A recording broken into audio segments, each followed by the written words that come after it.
अम्मा अम्मा मां पोती बि कई आहे ऐं मूंखे बुख बि लॻी आहे। मूंखे मानी गलम करे ॾे त मां खावां। शौरी वञी भाणे जो जेको आहे सो वञी विञायो आहे, लटा वञी धोएसि ऐं मानी बि गरम करे ॾेसि। बुख बि लॻी अथसि, बाहि ॾियांसि करे। अम्मा हिनखे चओ त पाण करे, मां फेमिनिस्ट आहियां। मां छो हिन जा कपिड़ा धोआं? मां छो हिनखे मानी गरम करे ॾियां? अपने कपड़े खुद धो, अपना खाना खुद गरम करो। तू फेमिनिस्ट आ? हे लख लानत न हुजई शौरी बुछड़ी। मां छा हाणे कुराड़ी ज़ाइफ़ां जेको आहे सो वञी करे ऐं इहे कपिड़ा धोईंदसि छा हिन जा? काथे किरां, काथे ठापिरां त तूं छा बाहि ॾियां? तव्हांखे इन्हनि ॾींहंनि खां ॼणियूं छा त सुभाणे जेको आहे सो नंग खणंदियूं इहे? सुभाणे अची क़बर ते कुल अचे पढ़ंदव। बाहि ॾियांव करे वीचारो चरणियो आहे, वञी करे जेको आहे सो गरम करे ॾींदसि, तूं लही वेंदीअ।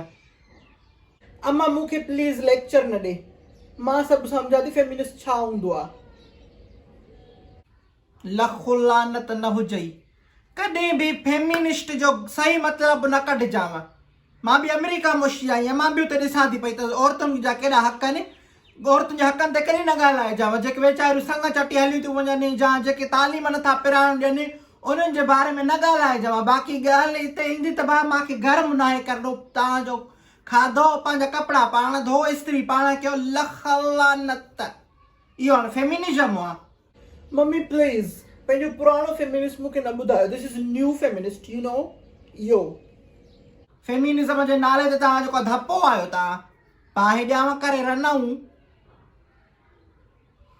अब तव्हां बि ॿुधो नी, अहिड़ियूं अहिड़ियूं टूट टूट वात ॻाल्हियूं शौरियूं जेको आहे चए था फेमिनिज़म फेमिनिस्ट। मूंखे त नालो बि नथो अचे पियो त फेमिनिज़म भाई इहो थोरो ईंदो आहे।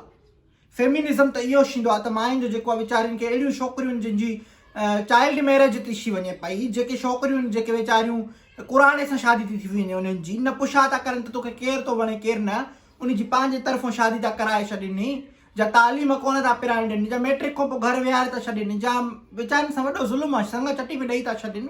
उहो फेमिनिस्ट उन्हनि ते आवाज़ उथारियो नी। इहो कहिड़ो फेमिनिस्ट आहे? तुचे मां मानी गरम न कंदसि। उहो वीचारो माना ॿाहिरो मर्द माण्हू कमाए अचे थो, खाराइण तव्हांजे लाइ थो अचे न। ॿियो के छा ॾाइण वांगुरु घर वेही करे खाईंदव रुॻो, बसि न कपिड़ो धोई ॾींदव, न लटो, न मानी ॾींदव। इहो कहिड़ो फेमिनिस्ट आहे? त ज़रूरु मार्च कयो फेमिनिस्ट जी, पर माना थोरो उन्हनि इशूज़ खे खणो नी जेकी माना असली में औरतुनि जा मसइला आहिनि। इहो कहिड़ो मसइलो? हाणे मसइलो ई मायुनि खे इहो आहे त मां कपिड़ा न धोईंदसि। माए हॾ हराम शिपियूं आहियो। बसि पोइ भाई इन जो ख़्यालु कजांव। 8 मार्च बि अचे थो पियो, फेमिनिस्ट ज़रूरु छो, मां खां वधीक का फेमिनिस्ट मां चवंदसि हूंदी ई कोन, पर माना की तरीक़े सां ऐं हक़नि ते ॻाल्हि कयो। मां सदकू